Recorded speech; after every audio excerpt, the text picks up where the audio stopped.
Jumpa lagi bersama saya, Fikri Wardana, dalam program Redaksi 33 yang akan menyajikan berbagai informasi yang sayang untuk dilewatkan.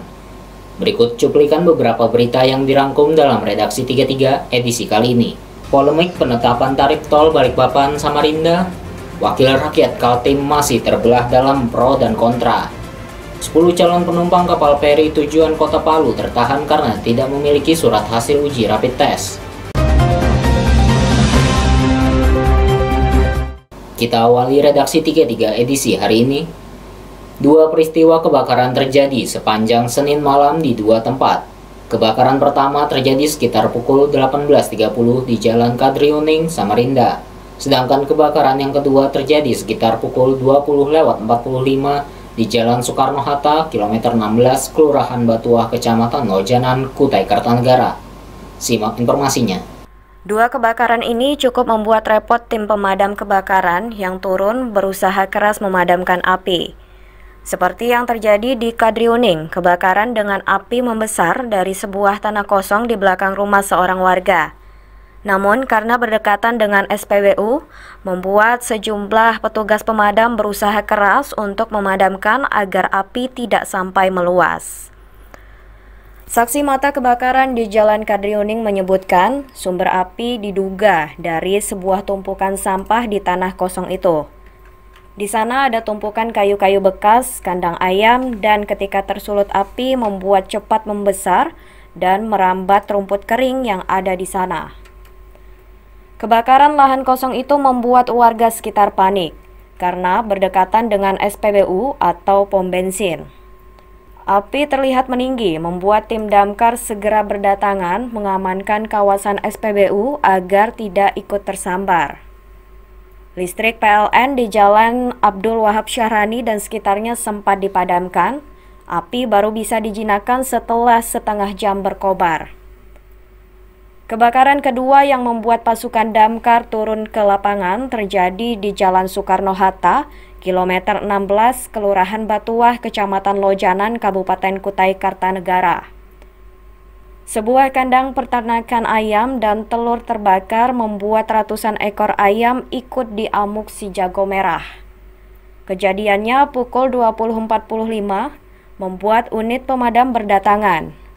Di antaranya yang terlihat ada di TKP Relawan Siaga Batuah, Damkar Bantuan PT FLJ dan SBM, Pramuka Peduli Lojanan dan Relawan Lopena. Tim Kaltim TV melaporkan.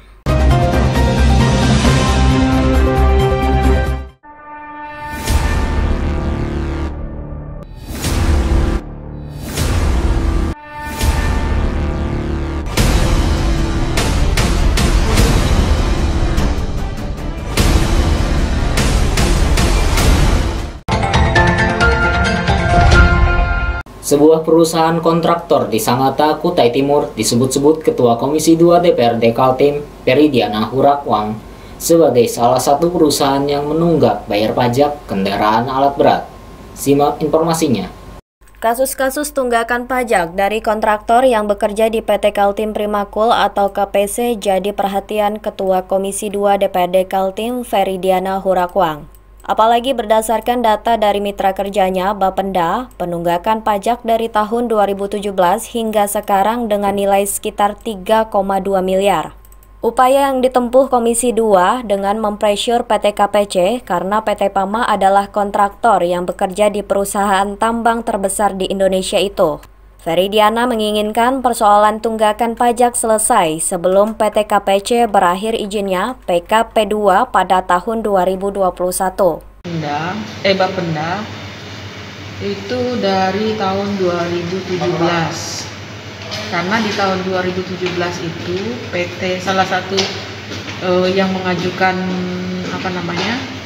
mengajukan di uji MK, uji materi di MK itu adalah PT Pama. Jadi terus terang memang yang terbesar tunggakannya adalah dari PT Pama. 3,2 dari Pama sendiri? Iya, 3,2 miliar. Kemarin kita mempressure dari pihak KPC karena kontraktor ini ada di dalam PT perusahaan KPC. Nah, apalagi kan kita mengingatkan KPC yang akan habis masa izin PKP 2B-nya tahun 2021, jangan sampai nanti pada proses perpanjangan izin selanjutnya masalah pajak perusahaannya menjadi persoalan. Sehingga KPC kita minta untuk mengkelirkan masalah pajak-pajak kontraktor yang ada di dalam PT KPC. Diakui Feridiana Hurakwang, PT PAMA ada mengajukan gugatan ke Mahkamah Konstitusi karena keberatan alat berat sebagai kendaraan. PAMA bersama dua perusahaan lainnya menggugat bahwa alat berat bukan kendaraan. Menurut Feridiana, apapun putusan dari MK, sebelum ada undang-undang baru yang mengatur pajak alat berat, tetap harus dibayarkan pajaknya. Dari di MK itu adalah PT PAMA. Jadi terus terang memang yang terbesar tunggakannya adalah dari PT PAMA. Berapa? 2,3 miliar. 3,2 Dari PAMA sendiri? Iya, 3,2 miliar. Siap. 3,280 mungkin tidak salah. Itu langkah selanjutnya yang akan diambil Komisi 2? Kemarin kita mempressure dari pihak KPC karena kontraktor ini ada di dalam perusahaan KPC. Nah, apalagi kan kita mengingatkan KPC yang akan habis masa izin PKP 2B-nya tahun 2021, jangan sampai nanti pada proses perpanjangan izin selanjutnya masalah pajak perusahaannya menjadi persoalan. Sehingga KPC kita minta untuk mengkelirkan masalah pajak-pajak kontraktor yang ada di dalam PT KPC. Bu, uji materi yang diajukan itu di situ ada diktum yang mengatakan selama belum muncul undang-undang yang baru maka masih berlaku undang-undang yang lama, walaupun dipertimbangkan untuk dikabulkan uji materinya tapi belum muncul undang-undang yang baru. Jadi PAMA ini mengajukan masalah alat berat itu bukan kita, itu kan akumulasinya kemarin yang 3,2 itu kita berkoordinasi dengan Bapenda untuk Bapenda segera mengirimkan surat kembali ke perusahaan. Ya, kemudian juga kan setelah dikonsultasikan dengan Dirjen Pajak kan memang belum berlaku uji materi itu karena syaratnya harus ada undang-undang yang baru, sementara undang-undang yang baru belum terbit, berarti mereka masih melakukan kewajiban untuk membayar. Dikonfirmasi secara terpisah, Manajer External Relation PT Kaltim Primakul, Yordan mengatakan, PT PAMA sudah menjelaskan kepada Komisi 2 DPRD Kaltim soal itu. Sejak keluar putusan MK nomor 15 tahun 2017 yang mengatakan bahwa alat berat bukan kendaraan bermotor, perusahaan itu menafsirkan alat berat bukan objek pajak, sehingga ini yang menyebabkan perusahaan itu belum membayar. Tim Kaltim TV Heriman melaporkan.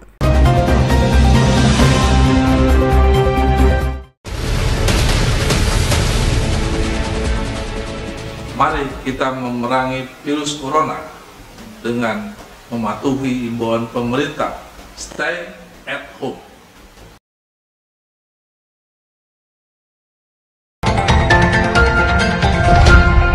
Penetapan tarif tol Balikpapan Samarinda oleh pemerintah pusat bergulir menjadi polemik di masyarakat. Bahkan di gedung DPRD Kaltim, pandangan para wakil rakyat ikut terbelah. Ada yang ingin menolak dan ada yang menerima saja. Simak informasinya. Polemik penetapan tarif jalan tol Samarinda Balikpapan ditanggapi oleh salah satu anggota Komisi 3 DPRD Kaltim, Agus Suwandi. Politisi Gerindra itu mengatakan penetapan harga tarif merupakan kewenangan Badan Pengelola Jalan Tol atau BPJT, bukan kewenangan pemerintah Provinsi Kaltim.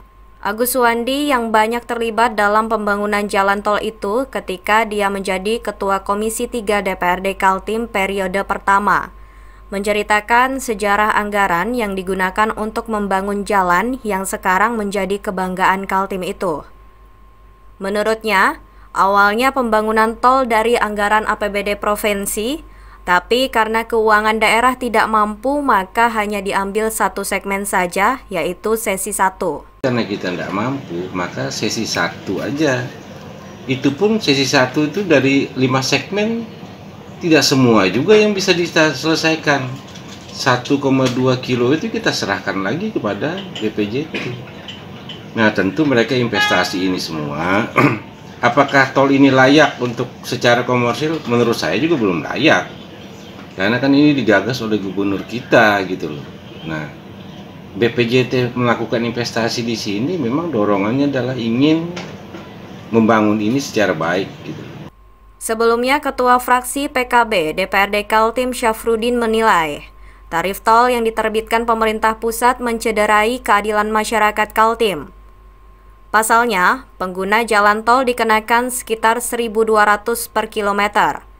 Sementara di Pulau Jawa hanya 500 per kilometer.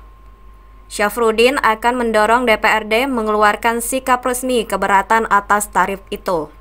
Agar berbeda dengan Syafruddin, Agus Suwandi justru mengatakan, ukuran mahal atau tidak tarif tol nanti ditentukan oleh konsumen.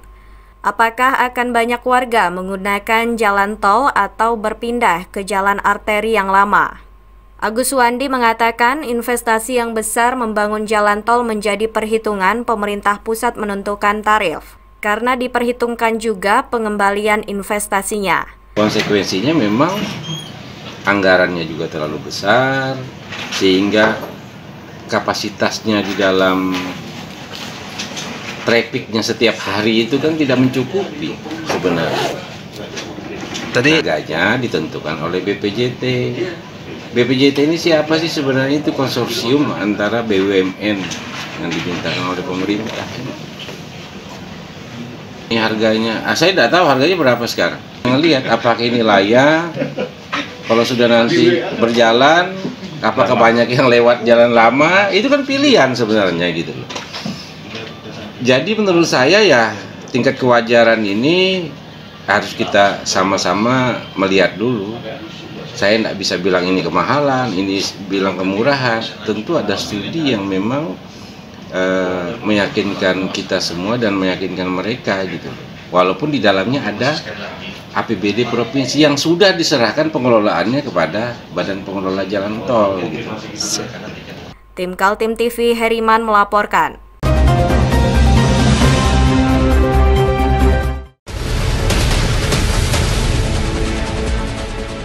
Mari kita memerangi virus corona dengan mematuhi imbauan pemerintah, stay at home.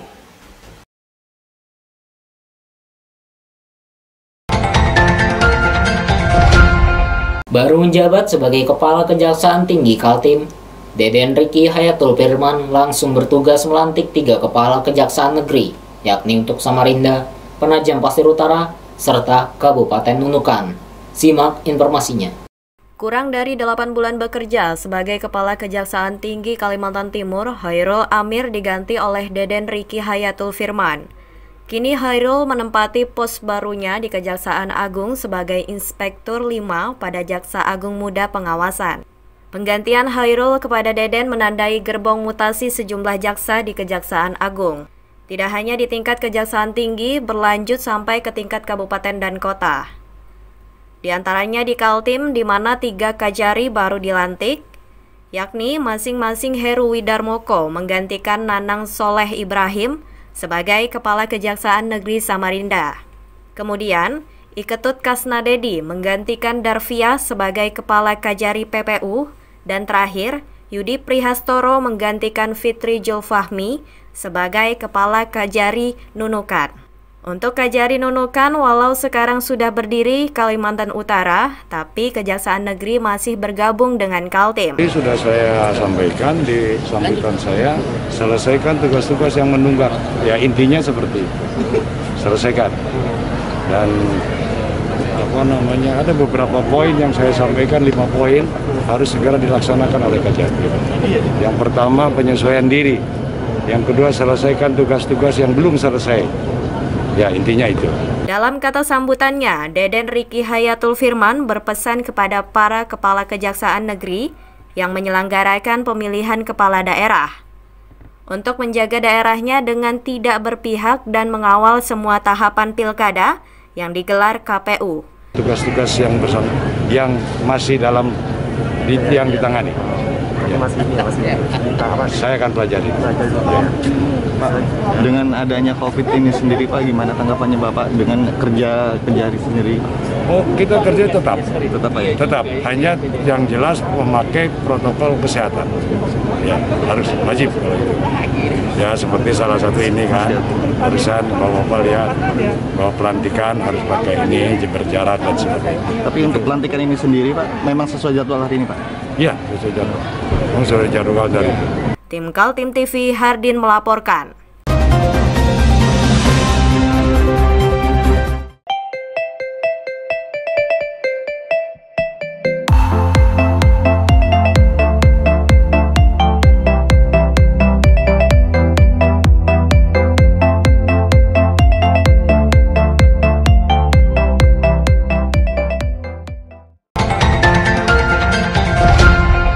Dua tersangka begal dibekuk Satreskrim Polsek Balikpapan Selatan. Satu tersangka babak belur terkena amukan massa sebelum diamankan petugas kepolisian. Dua tersangka pelaku pembegalan di Balikpapan, Kalimantan Timur dibekuk polisi setelah diketahui menjadi pelaku tindak kejahatan terhadap korbannya yang merupakan seorang wanita di kawasan Jalan Marswa Iswahyudi pada hari Kamis dini hari. Kedua tersangka yang sehari-hari berprofesi sebagai tukang cat ini tak segan menodongkan senjata tajam jenis pisau dan merampas handphone milik korbannya. Korban yang berteriak minta tolong membuat warga di sekitar berdatangan. Satu tersangka sempat tertangkap tangan dan menjadi sasaran kekesalan warga. Sementara satu tersangka yang lain sempat kabur namun berhasil diamankan oleh petugas. Kedua tersangka ini melakukan tindak pidana pencurian dengan kekerasan di malam hari sekitar jam 3 pagi. Kebetulan korbannya saat itu minta tolong karena minta angin pulang, seorang wanita umur 17 tahun. Tapi oleh si tersangka berusaha untuk mengambil HP yang dipakai oleh korban. Warga yang melihat membantu korban, ya akhirnya dipukuli oleh massa satu tersangka, yang satu lari. Ada kekerasan lainnya dan? Ya karena dia melakukan tersebut, kebetulan dari yang nodongkan pisau itu berapa? saya pas waktu pengejaran baru saya keluarkan pisau. Kedua tersangka dikenakan pasal pencurian dan kekerasan dengan ancaman hukuman 7 tahun penjara. Amir Hamzah, Muhammad Idris melaporkan dari Balikpapan.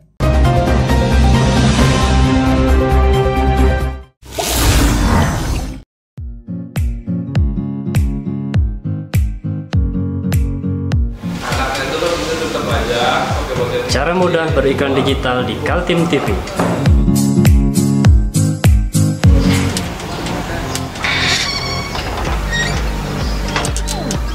Yang pertama, jadilah sahabat Kaltim TV.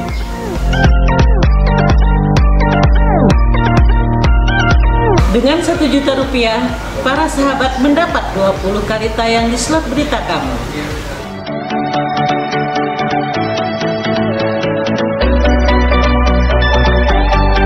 Dengan 20 detik, dapat menjangkau 20.000 penonton. Anda beruntung karena mendapat kesempatan perdana dari kami. Ayo jadilah sahabat Kaltim TV.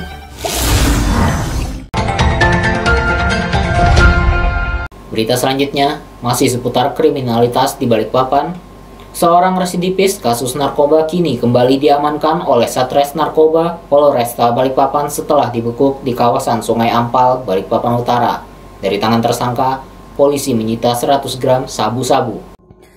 Satuan Res Narkoba Polresta Balikpapan membekuk seorang pengedar narkoba jenis sabu-sabu di kawasan Sungai Ampal, Balikpapan Utara pada 29 Mei 2020 sekitar pukul 7 malam.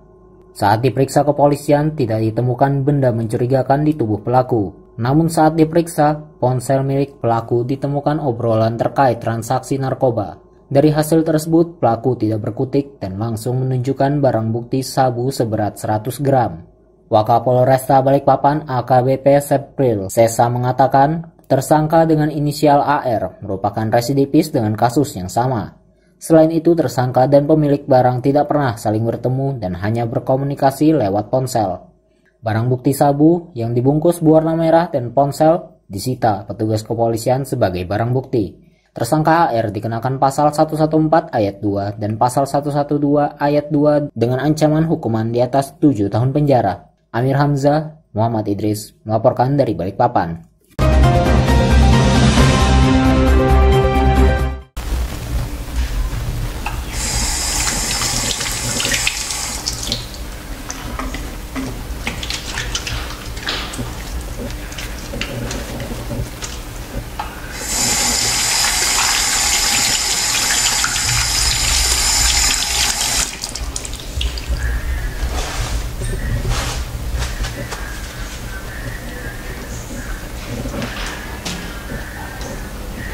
Meskipun di rumah saja, kita tetap selalu menjaga kesehatan, cuci tangan, menggunakan hand sanitizer. Ingat, mulailah dari diri sendiri. Berita selanjutnya, 10 calon penumpang kapal feri tujuan Kota Palu gagal berangkat karena tidak memiliki surat keterangan hasil rapid test. Simak informasinya. Kondisi 10 calon penumpang asal Balikpapan menuju Palu mengaku sudah terlantar selama 6 hari di terminal tunggu keberangkatan pelabuhan feri Karyangau Balikpapan Barat pada Minggu sore. Terlantarnya 10 calon penumpang di terminal tunggu Karyangau lantaran mereka tidak memenuhi syarat keberangkatan. Mereka mengaku tidak memiliki surat keterangan rapid test. Sementara mereka mengaku tak memiliki dana lebih untuk melakukan rapid test secara mandiri. Para penumpang telah terlantar di terminal tunggu selama 1 minggu. Salah seorang calon penumpang atas nama Ismail mengaku jika saat ini dirinya terpaksa pulang kampung ke Palu lantaran sang istri sakit keras di kampung halaman. Ismail menjelaskan hanya mengantongi surat kesehatan dari perusahaan dirinya bekerja dan surat keterangan dari pemerintah Kabupaten Donggala Palu bahwa sang istri sakit keras. Dirinya bersama calon penumpang lain mengaku tidak mengetahui jika rapid test syarat untuk bisa berangkat. Hampir seminggu. Kenapa bisa ketahan di sini, mungkin bisa diceritakan? Iya, karena nggak mempunyai rapid test itu aja, Pak. Sebelumnya sudah tahu ada syarat rapid test itu? Nggak tahu, tahunya cuma keterangan sehat. Jadi kami kan bawa keterangan sehat aja, Pak, dari perusahaan.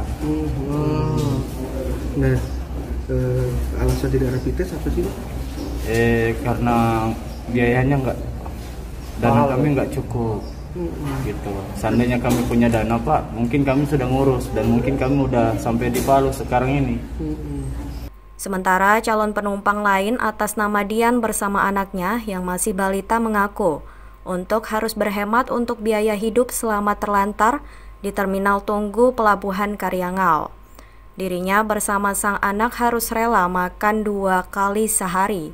Soalnya kalau mau makan 3 kali nggak cukup uangnya. Jadi saya mohon dari pemerintah bisa bantu kita semua. Kita siang lapar ditunda, kedati makannya sore supaya bisa sampai malam. Saya mohon dari pihak pemerintah tolong bantu kami semua mau pulang kampung. Itu aja, Pak. Para calon penumpang yang terlantar ini mengaku tak memiliki sanak saudara di kota Balikpapan. Pasalnya, para calon penumpang ini bekerja dari luar kota Balikpapan. Dari Balikpapan, tim Kaltim TV Muhammad Idris melaporkan.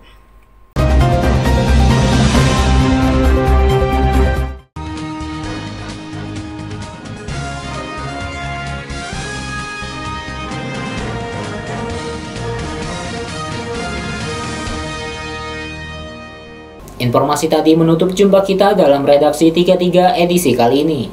Jangan lupa untuk terus mengikuti channel YouTube dan fanpage Facebook Kaltim TV. Saya Fikri Wardana bersama kerabat kerja yang bertugas, pamit undur diri.